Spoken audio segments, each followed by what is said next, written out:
Bom, a função social da propriedade, entendo ela como um argumento fundamental para a legitimação da luta dos movimentos sociais nesse campo, da luta pela moradia, o direito à cidade, mas também no campo da luta pela reforma agrária. No seguinte sentido, as ocupações têm como argumento, para legitimar essa ação direta, tida como uma ação radical, mas que faz parte da história de constituição das cidades, tanto a função social como o princípio democrático. A função social no sentido de que aquela propriedade que está em situação de abandono, que não tem nenhuma destinação residencial, econômica, para fins estritamente especulativos, ela é passível de ser destinadas para fim de habitação de interesse social ou algum outro equipamento. E isso entendendo a função social como um componente ontológico da propriedade, ou seja, faz parte do ser propriedade. Então aquele imóvel que descumpre a função social, ele desmereceria a proteção do direito, a proteção do Estado. E tanto é que o ordenamento jurídico brasileiro oferece inúmeros instrumentos de penalização desse proprietário que deixa o seu imóvel em situação de descumprimento da função social. E aí você tem, por exemplo, a desapropriação-sanção, por descumprimento da função social da propriedade, previsto tanto na Constituição quanto no Estatuto da Cidade, os compulsórios, o IPTU progressivo, e tem inclusive um Instituto do Abandono, previsto no Código Civil. Então nós não estamos falando nem da Constituição, estamos falando no Código das Coisas, no Código da Propriedade, que prevê a retomada desses imóveis em situação de abandono, inclusive sem indenização, que é o Instituto do Abandono previsto no Código Civil de 2002. Bom, mas também na Constituição se tem esses instrumentos, a desapropriação-sanção por descumprimento da função social da propriedade, ela inclusive prescinde da indenização prévia em dinheiro, como está prevista lá no decreto varguista 3365, no qual a desapropriação tem que ser mediante pagamento prévio em dinheiro, o valor de mercado daquela propriedade. No caso da desapropriação-sanção, o ordenamento jurídico tem como tão grave o descumprimento da função social da propriedade que prevê que essa indenização pode ser paga com títulos da dívida pública resgatáveis em até 10 anos no caso da propriedade urbana e em 20 anos no caso da propriedade rural. Bom, então todo o ordenamento jurídico vem nesse sentido de penalizar esse proprietário que deixa o seu imóvel em descumprimento da função social da propriedade. A gente fala como gado de engorda, só para fins especulativos, só engordando ali. É claro que isso em desproveito de toda a sociedade, no caso da propriedade urbana, que investe o esforço coletivo, recursos públicos na produção do espaço urbano, e aquela pessoa usufrui daquilo, aquilo que é construído, produzido coletivamente, apropriado individualmente por esse. E, aliás, um outro instrumento de penalização, inclusive, desse uso especulativo da propriedade está na própria reforma do Código Tributário, que fez em 67, ou seja, no auge do regime militar, que trouxe a contribuição de melhoria, que é um imposto, inclusive, para poder retomar para o poder público parte daquilo que é valorizado mediante obras públicas de valorização desses imóveis. Então, ou seja, há inúmeros instrumentos previstos no ordenamento jurídico brasileiro para resgate dessa mais-valia desses imóveis, mas também de penalização daqueles proprietários que deixam o seu imóvel em situação de descumprimento da função social da propriedade. O que ocorre é que quando o movimento social ocupa um imóvel, sob esse argumento de legitimação da função social da propriedade, o Estado ignora essa realidade. Ignora essa realidade e age com truculência, porque no fim das contas o que está sendo protegido pela polícia militar não é simplesmente uma propriedade isolada que descumpre a função social, mas é um instituto jurídico da propriedade privada que está na estrutura, no cerne, não só da sociedade brasileira, mas também da própria Constituição.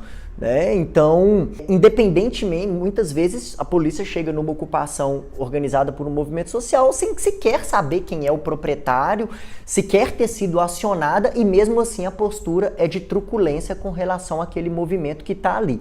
E óbvio, o bem em situação de abandono, se você se desfaz de um bem móvel, joga no lixo, num gesto claro de abandono, e eu me aproprio desse bem, eu não estou cometendo nenhum crime, né?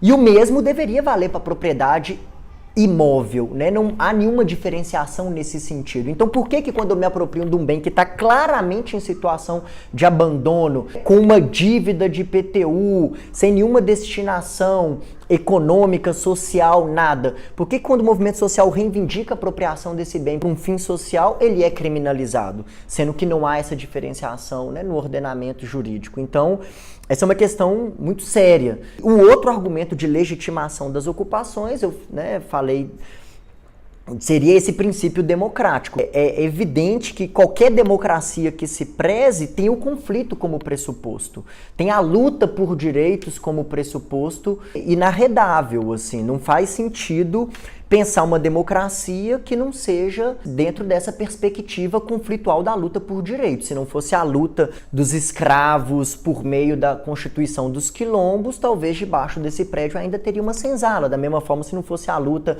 né, dos sindicatos, do movimento, né, nas décadas, sobretudo de 20 e 30 no Brasil, não teria uma CLT, uma legislação protetiva do trabalho, da mesma forma uma reforma sanitária, um SUS, enfim. Então, a luta social é pressuposto de legitimação das ocupações. O que acontece é que a função social, apesar de estar prevista nas constituições, né, desde o início do século XX no Brasil, não é uma inovação da Carta Cidadã de 88, né, já havia sendo prevista desde, salvo engano, da Constituição de 1934, ela é ignorada pelo Poder Judiciário. Né? O Poder Judiciário, na maior parte, né, quase sempre, ignora esse atributo inerente, como eu falei, inerente à propriedade, como um componente ontológico, ignora na hora de decidir diante de um conflito socioterritorial. Ignora se aquela propriedade tem exercício de posse anterior. Então, veja bem, você tem uma ação de reintegração de posse que o proprietário não comprova o exercício de posse anterior e mesmo assim o Poder Judiciário defere a reintegração de posse. Então, não é reintegração de posse, né? E, por outro lado, ignora também se aquele bem está no exercício do cumprimento da função social da propriedade e defere liminares, decisões, sem ouvir a parte contrária, sem ouvir as famílias que estão ali, né, exercendo posse legítima nesse sentido daquele imóvel, ignora isso para fins de determinar o desalojamento forçado, com o uso da força policial e situações bizarras como nós temos visto nos últimos anos no país, mas, né, desde sempre, como Pinheirinho em São José dos Campos em 2012, como Sonho Real em Goiânia, enfim, vários outros despejos emblemáticos, situações muito violentas do Estado brasileiro contra essas famílias, legitimamente lutando com base na função social da propriedade no princípio democrático. Então, o Poder Judiciário é um ator fundamental para o não cumprimento da função social da propriedade, que, por que ela é estruturante da propriedade? Faltou dizer isso. No artigo 5º da Constituição, o inciso 22 fala: a todos é garantido o direito de propriedade. Logo em seguida, né, o 23 fala: a propriedade atenderá a sua função social. Então, é o inciso que vem logo depois. Então, por isso que a propriedade, ela não pode ser analisada sem o prisma da função social. O prisma da função social compõe qualquer análise que deve ser feita, mas o Poder Judiciário ignora isso. Ignora isso porque é um poder elitista, né, de homens brancos, proprietários e que estão defendendo seus interesses, no fim das contas, né? Eu não conheço nenhum juiz que veio de uma favela, nenhum juiz que veio de uma ocupação, nenhum juiz que passou pelo que as famílias que lutam pela efetivação do seu direito de morar passam, né? Então, isso vai, claro, vai resultar num Poder Judiciário completamente alheio a essa realidade social, tratando as ocupações como caso de polícia e não como uma questão social estrutural. A maior parte das grandes cidades brasileiras vive um contexto de que as ocupações faz parte da sua história, do seu tecido social. A ocupação no Brasil é a forma que o povo pobre, preto, favelado teve condição de acessar a moradia. Porque desde quando o salário mínimo foi criado nesse país, em 1932, pelo governo Vargas, o salário mínimo no Brasil ignorou o quesito moradia na sua cesta de alimentos. Então, o quesito moradia sempre foi um encargo das próprias trabalhadoras e trabalhadores brasileiros. Inclusive, o Chico de Oliveira chega a falar que os dois grandes motores da industrialização no país foi a autoconstrução e o Estado como indutor da industrialização, mas a autoconstrução porque tirava do patronato industrial esse encargo de prover a moradia. Então, o povo pobre teve que se virar para construir suas casas, autoconstruir suas casas nos morros, nas encostas, nas áreas de várzea, onde não tinha a ação ainda do mercado imobiliário formal, seja especulativo ou produtivo. Então, as ocupações fazem parte da história da cidade e entender elas dentro desse contexto também de luta por democracia, de luta por efetivação do direito de morar. Agora, a Constituição, é importante falar também que ela faz uma diferenciação da função social da propriedade rural com a função social da propriedade urbana. Esse é um tema importante de se fazer, de se tratar, porque quando ela trata da função social da propriedade rural, ela delimita certos critérios para fins de aferição do cumprimento ou não dessa função social da propriedade. Ou seja, ela estabelece alguns critérios tais como se a propriedade é produtiva, e aí isso vai ser verificado com base naquilo que aquela propriedade produz do ponto de vista agrícola e da pecuária, enfim. Se aquela propriedade não tem uma produção satisfatória, e os índices de aferição disso são índices completamente defasados da década de 70, enfim. Mas se ela não cumpre esses índices de produtividade, ela não cumpre a função social.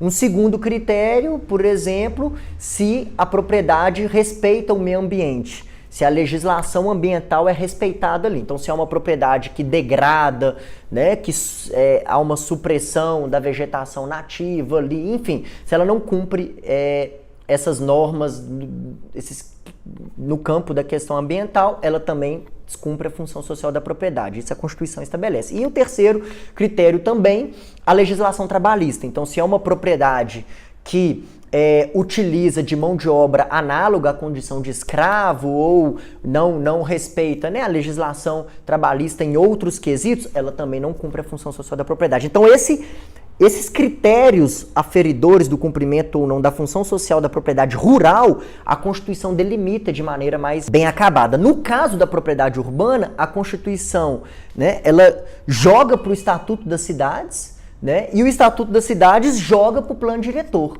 Então, é o plano diretor que vai definir esses critérios aferidores. Isso, por um lado, é interessante porque no âmbito local das cidades, essa luta ela pode se dar de maneira mais contundente para garantir essa regulamentação nos planos diretores, mas, por outro lado, ao silenciar, ao não estabelecer nenhum critério aferidor do cumprimento da função social da propriedade urbana, ela ficou mais frágil do que, no caso, a função social da propriedade rural. Então, a gente vê, historicamente, várias propriedades rurais já foram desapropriadas para fins de reforma agrária, mas no âmbito da cidade a gente não vê isso nunca, Até porque a desapropriação sanção por descumprimento da função social da propriedade urbana, ela tem que ser precedida da aplicação dos compulsórios, o parcelamento, edificação e uso compulsórios, depois do IPTU progressivo, para depois ser aplicada a desapropriação sanção por descumprimento da função social da propriedade urbana. Então, ou seja, isso nunca aconteceu no país ainda. Então,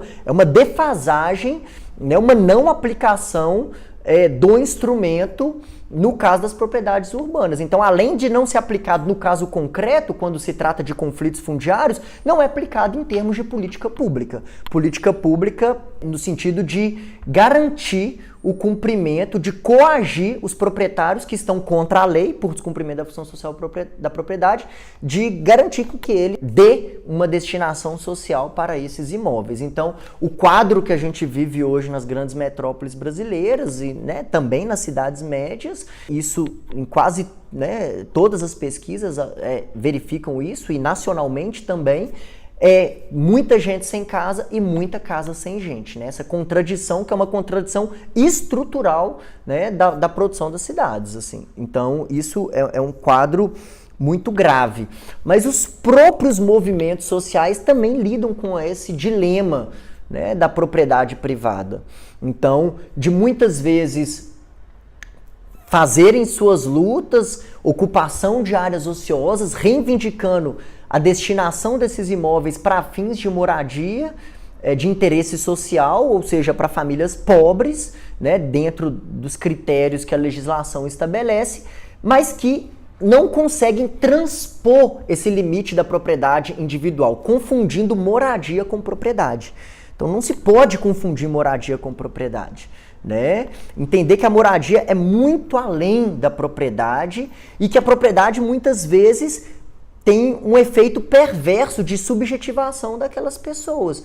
Essa propriedade individual dos lotes. Então a gente vive situações muitas vezes delicadas, complexas, de lideranças de ocupações serem assassinadas por causa de conflito de terra dentro de ocupação. E aí, muitas vezes, não é nem um conflito direto com o poder estatal, a polícia e tal, muitas vezes no conflito interno mesmo, né, de controle territorial dessas propriedades, como foi o caso da Isidora, né, o assassinato do Manuel Bahia, uma grande liderança lá da ocupação da Isidora, né? Depois o assassinato do Cadu também, né? Também morador da Isidora, enfim, situações como essas que se repetem.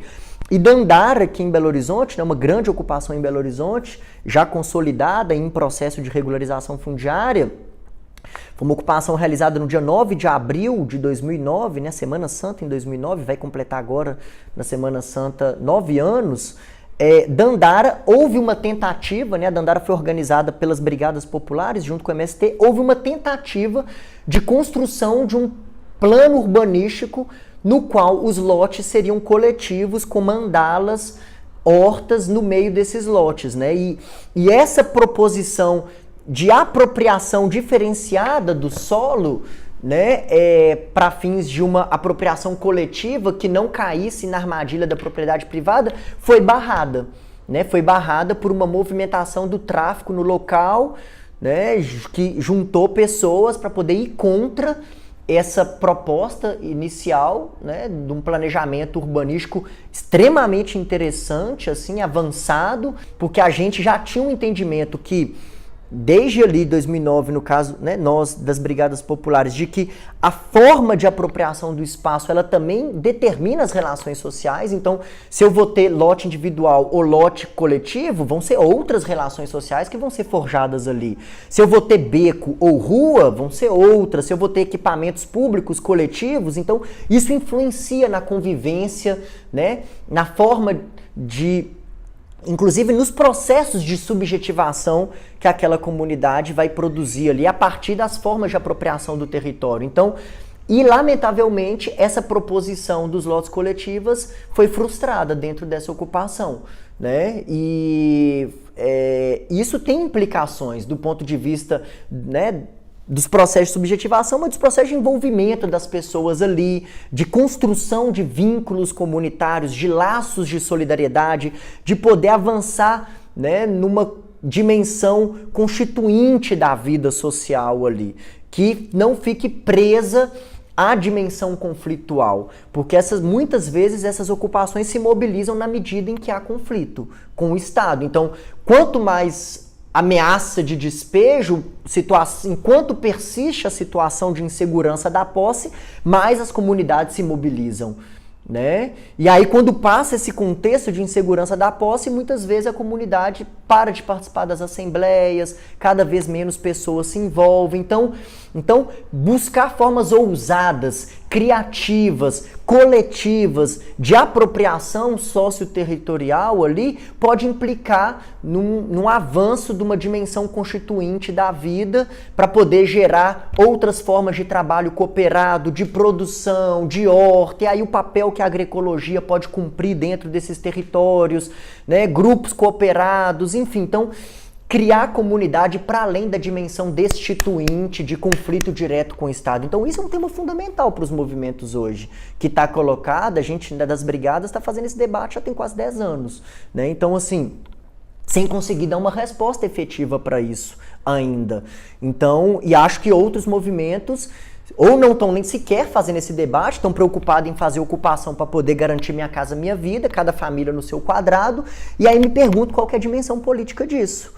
Né? Porque não extravasa a dimensão reivindicativa, né? Reivindicativa de um direito que é de propriedade e não de moradia. Então, esse é um tema fundamental. Então, pensar também isso atrelado à função social da propriedade. A função social da propriedade, né, o cumprimento dela, pensar que para os movimentos de luta social, que tem que estar na vanguarda da proposição de políticas públicas, significa pensar a função social da propriedade para além da propriedade, numa dimensão de apropriação coletiva do território, do espaço, de gestão, de autogestão comunitária do território, que não se prende à lógica comercial da propriedade. Porque pensar, para mim, né, como ativista do direito à cidade, que atua já há muitos anos nesse campo, qual que é o sentido de participar da organização de uma ocupação na qual as pessoas ali vão virar proprietários individuais sem nenhum lastro social, comunitário, de construção coletiva dentro daquele território, né? Quais relações sociais vão ser forjadas ali a partir disso? Então isso é central, na minha opinião, hoje, que está colocado para os movimentos sociais. Então, transpor a lógica patrimonial, individualista dos lotes coletivos, que implica outros processos de subjetivação que imagino que os movimentos queiram ir além, né? Queiram ir além de pensar, e aí, né, precariamente chamaria isso dessa dimensão constituinte do território para forjar de fato comunidade no sentido das pessoas se envolverem da vida, do cotidiano, né, forjar laços de solidariedade que vão para além só das reuniões quando tem ameaça de despejo ou de uma mobilização quando tem que, né, garantir ali a água, a luz, o saneamento, mas pensar esse encontro e essa vivência comunitária para além, né? Para além só da dimensão conflitual com o Estado, que tradicionalmente caracteriza os movimentos populares urbanos. Né? Os movimentos populares urbanos no Brasil, desde sempre, se forjam nesse embate com o Estado, pelo provimento habitacional, pelo provimento, né, do saneamento básico, o transporte, é sempre o Estado ali como, né, o agente confrontante, né? Então, acho que nós já passou da hora da gente, né, dos movimentos sociais urbanos, né, e acho que isso, né, temos exemplos disso, claro, evidente, não acho que não é nada, não é inventar roda, não é nada, mas de cartografar essas experiências e perceber onde que elas avançam nessa dimensão constituinte para além só do conflito com o Estado. E entender também, isso, né, Lefebvre já falava no direito à cidade, entender a limitação de perceber a luta pela moradia desconectada com a luta maior pelo direito à cidade, né? Porque muitas vezes a luta pela moradia ofusca, né, centraliza os movimentos e uma dimensão mais ampla, né, do usufruto do direito à cidade, que envolve muitas outras dimensões, e não dimensões que estão ligadas ao acesso, que esse é um problema também, né, dos muitos movimentos hoje entenderem o direito humano à cidade, né, que é um dos poucos direitos humanos de natureza essencialmente coletiva, mas entendê-lo numa dimensão de acesso, né, o acesso à moradia, o acesso ao trabalho, à saúde, ao lazer, mas direito à cidade é o direito de reescrever o futuro da cidade, né? Como o Harvey coloca, assim, o direito de construir a cidade que nós queremos para poder sermos felizes e poder viver, né, plenamente, enfim, acho que tem muito mais a ver com isso e não está reduzido só à gestão democrática da cidade, o acesso, né, aos equipamentos públicos e aquilo que a cidade pode oferecer de melhor, está muito para além disso. A questão da posse e da propriedade, o não reconhecimento do poder público da posse, assim, né? O poder público, apesar da legislação já garantir isso em diversos aspectos, né? O ordenamento jurídico prevê isso. Em qual sentido? No sentido, primeiro, com relação aos conflitos socioterritoriais, como eu falei, a posse é menosprezada, né? Inclusive a posse do próprio proprietário, muitas vezes o proprietário ajuiza uma ação de reintegração de posse contra uma ocupação, juntando a certidão de escritura pública do imóvel. Ora, numa ação de reintegração de posse, eu não quero... O ordenamento jurídico deixa isso muito claro, né? O Código de Processo Civil. Não é a propriedade que está sendo discutida, é o exercício da posse. E, no entanto, os proprietários, né, não comprovam o exercício de posse e se limitam a demonstrar propriedade, e o Poder Judiciário acolhe, sem reconhecer a prevalência do exercício da posse para fins de reintegrar esse proprietário na sua posse. Mas, para além disso, o próprio poder público age dessa forma no tocante às políticas públicas. A gente vê, né, a urbanização de vilas e favelas, e urbanização entre aspas, porque como se a favela não fizesse parte do fenômeno da urbanização brasileira, mas muitas vezes o poder público, na hora de indenizar para fins de remoção de famílias pobres dessas áreas periféricas, ignora que ali tem um exercício de posse que confere direitos para aquelas famílias. Vamos pegar um exemplo. A legislação brasileira estabelece que a sentença em ação de uso capião especial, urbana, não só de uso capião especial urbana, mas de qualquer uso capião, ela tem natureza declaratória. Ou seja, cumpridos os requisitos legais para fins de usucapir daquele imóvel, você já é proprietária. E o que a sentença faz é declarar já o seu direito. Então, se você exerce posse mansa e pacífica durante tantos anos, não possui outra propriedade e tal, você pode, né, no caso da uso capião especial urbana, em 5 anos, você já é proprietário e a sentença vai simplesmente declarar isso. Mas quando o poder público vai lá para te indenizar, ele não quer saber disso. Ele vai e te indeniza suas benfeitorias, né? Não reconhece que a propriedade, o domínio já está configurado ali, porque você já exerce a posse mansa e pacífica durante todo o tempo, já cumpre os requisitos legais. E o mesmo vale para a concessão de uso, né? Que é a concessão de uso prevista na medida provisória 2220, que é uma espécie, né? Não é muito parecida com a uso capião, só que como não pode uso capião de imóvel público, tem a concessão de uso. Também na concessão de uso, a sentença que declara o direito daquela pessoa que ocupa um imóvel público, né, por mais de 5 anos, até 250 metros quadrados e não tem outra moradia e é pessoa de baixa renda, cumprido esses requisitos, ela simplesmente declara, né, o direito ao domínio daquele imóvel conforme, né, previsto no artigo 183 da Constituição, né, dentro da seção de política urbana. Então, o tratamento da posse, o tratamento desprivilegiado da posse, ele é no próprio Estado, o próprio poder público faz, por exemplo, nessas políticas nefastas, né, de remoção de vilas e favelas e outras áreas, assim. Então, e o que é uma ilegalidade absurda, né, e nunca se removeu tanto no país como agora, especialmente no cenário, né, de Copa do Mundo e Olimpíadas, e Rio de Janeiro talvez seja o caso mais emblemático disso. Contrariando, inclusive, convenções, inúmeras convenções internacionais, não só convenções de direitos humanos, mas esse é um exemplo que a gente dá também com frequência, a própria Convenção de Genebra, que trata dos direitos de guerra, né? A Convenção de Genebra dos direitos de guerra, ela prevê que nem em situação de guerra o país ocupante de um outro país, na situação de guerra, pode remover as pessoas daquele país invadido. Então, nem em situação de guerra se pode fazer o que nós vemos hoje no Brasil acontecendo, né? De remoções sem nenhum critério, remoções de áreas, né? Sobretudo quando a gente pega o Vila Viva aqui em Belo Horizonte, as primeiras vilas removidas são exatamente aquelas que coincidem com as áreas mais valorizadas, né? O aglomerado Santa Lúcia, aglomerado da Serra, né? O Morro das Pedras, que estava ali perto da Raja, o segundo metro quadrado mais caro da cidade, enfim. São essas vilas mais privilegiadas da Centro-Sul, né? Pedreira Prado Lopes.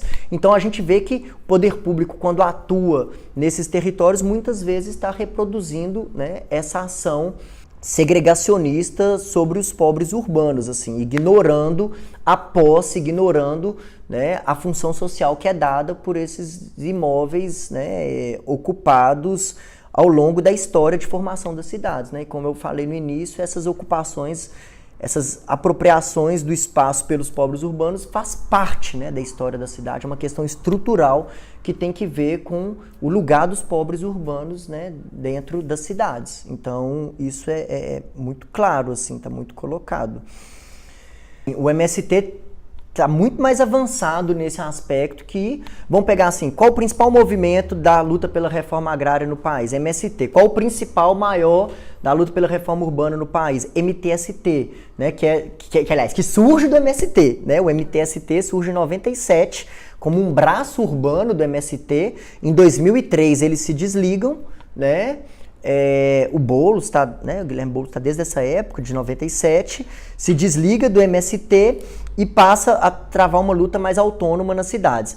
Mas o MST tem uma apropriação, né, já uma perspectiva mais avançada nesse sentido, de uma apropriação coletiva da terra. Então, os PAs, né, os projetos de assentamento, já têm, né, são títulos coletivos de concessão. Isso é uma conquista que é garantida pela legislação, enquanto no caso do MTST está lutando para poder fazer Minha Casa Minha Vida.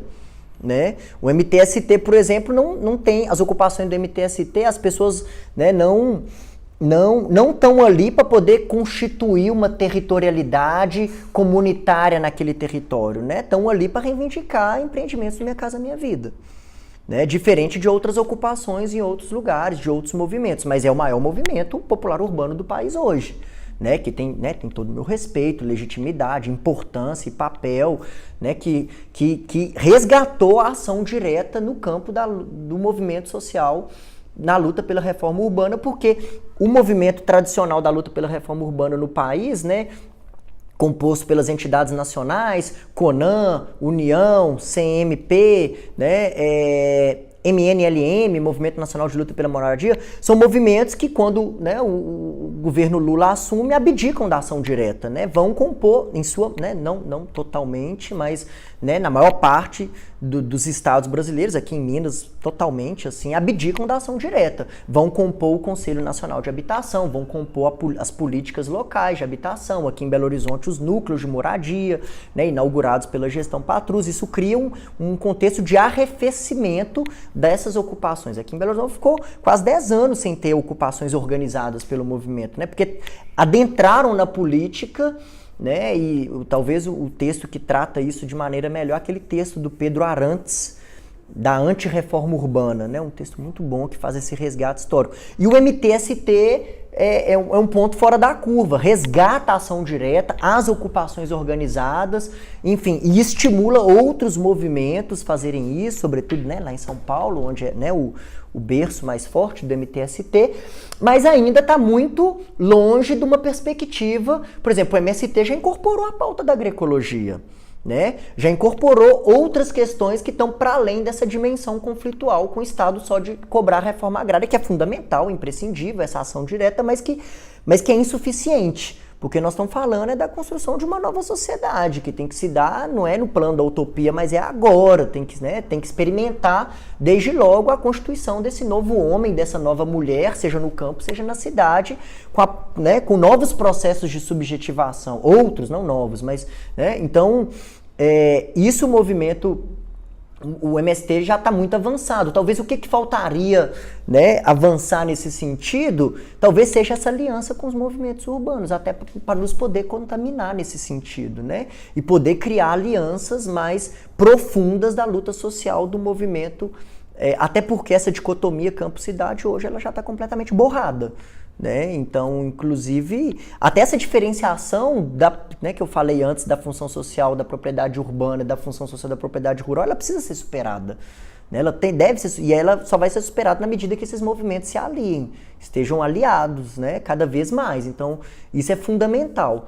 E lamentavelmente, o movimento popular urbano ainda ainda tem muito a avançar nesse sentido, eu acho, acredito.